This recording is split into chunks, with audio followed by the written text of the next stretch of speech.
ሙሽራና ሙሽራት ይተላለፉ ተጣሉ አና ዘርስቶሪ ይጣሉ ቁጭ ተብሎ ሀቅታ ይፈረስ ይቀር አላህ ድንጋረጋቸው አን የበደሉት ማለት ነው። አላህ ድንጋት ያረጋቸው ነው እንዲታመንባቸውና አድባር ሊሆን ይችላል። ለምን ነው ቅቤ የሚቀባው? አድባር አድርገው አመኑበት። አሁን ታምኑበታለሁ።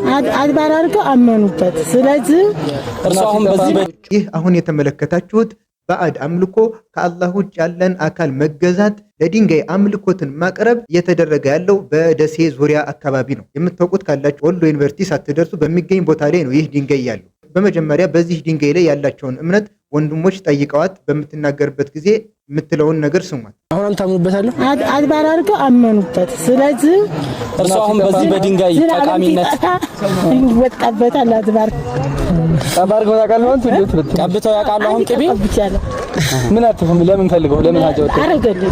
ተውሂድ ላይ ምን አይነት ክፍተት እንዳለብን እስኪ ተመልከቱ። ሽርክ ማለት ምን ማለት እንደሆነ፣ ማጋራት ማለት ምን ማለት እንደሆነ እነዚህ እናቶች አሁን በትክክል ተረድተዋል ይባላል። ለዚህ ነው ሁል ጊዜ ወደ ተውሂድ ጥሪ ሊደረግ ይገባል። ነብያቶችን አላህ የላከበትን ዋነኛ ርዕስ ልናውቅ ይገባል።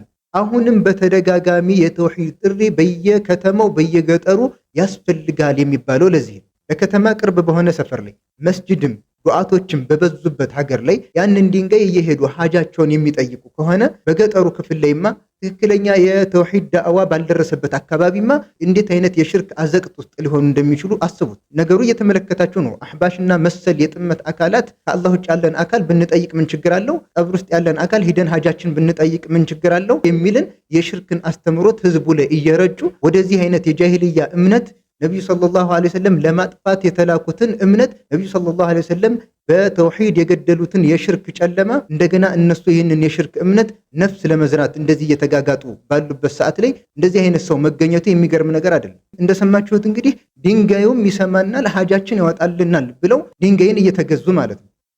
ሱብሃንአላህ። እነዚህ የጥመት አካላት የሚያሰራጩትን ነገር ትተን ቁርአን የተውሂድን ማዕና በምን አይነት መልኩ ነው ያስተማረው፣ ነብያቶች ቁርአን ላይ ምን አይነትን ተውሂድ ነው ያስተላለፉልን የሚለውን ነገር ስንመለከት የእነዚህ ሰዎች ጥሪ ወደ ሽርክ እንጂ ወደ ተውሂድ አለመሆኑን እንገነዘባለን። የነብያቶችን ጥሪ ብንመለከት ግዑዝ አካል ከድንጋይ የሚሰራ ከእንጨት የሚሰራ ከፈለገው ነገር ይሰራ አጠቃላይ ከአላህ ውጭ ያለን አካል መለመን እንደማይቻል ሊለመን እንደማይገባና አምልኮት ለአላህ ብቻ እንዲሆን ጥሪ ሲያደርጉ እንደነበር እንመለከታለን። ለምሳሌ የተውሂዱ አባት አቡል አንቢያ በመባል የሚታወቁት ነቢዩላህ ኢብራሂም አለይሂ ሰላም እነዛን ጣዖታቶች ራሳቸው ጠርበው የሰሩትን ጣዖታት እየተገዙ ሲያዩቸው የማይጠቅሙና የማይጎዱ መሆናቸውን ለማሳየት ሄደው ያንን ጣዖት ስብርብር አደረጉት። ታሪኩን ሰፋ ባለመልኩ ሱረቱል አንቢያ ላይ ተመልከቱት። ከዛም ነቢዩላህ ኢብራሂም እንደማይጠቅሙ ሲነግሯቸው ምንድነው ያሏቸው?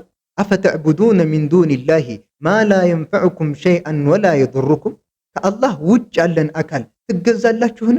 ብትገዟቸው ምንም አይነት ጥቅምን ሊያመጡላችሁ የማይችሉ እነሱ መገዛት ብትተው ደግሞ ምንም አይነት ጉዳትን በእናንተ ላይ ሊያደርሱ የማይችሉ አካላትን ትገዛላችሁን? ኡፊን ለኩም ወሊመ ተዕቡዱነ ሚን ዱኒላህ አፈላ ተዕቂሉን። ወደ ቀደምት የሽርክ ዘመናት ተመልሶ ሰው ይጠቅመኛል ይጎዳኛል ብሎ ያንን ድንጋይ ማሰብ።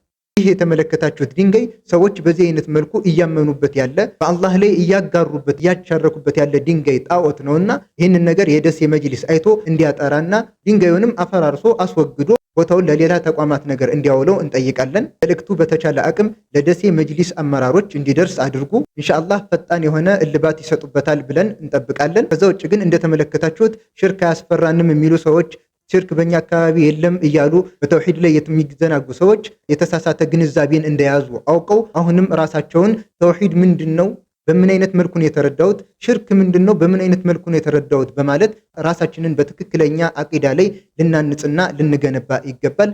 በዚህም ላይ የሚረዱን ነገራቶች በየመስጂዱ በየአካባቢው የተውሂድን ዳዕዋዎች ማስፋፋት፣ የተውሂድን ኹጥባዎች በየመስጂዱ እንዲደረጉ ማድረግ። ከዛ ውጭ ደግሞ ራሳችንም በተውሂድ ላይ የተዘጋጁ በአቂዳ ላይ የተዘጋጁ ኪታቦችን ገዝተን በመቅራት እምነታችንን በቁርአንና ሐዲስ የታነጸ ትክክለኛ እምነት ልናደርግ ይገባል። ወሰላሙ አለይኩም ወራህመቱላሂ ወበረካቱ።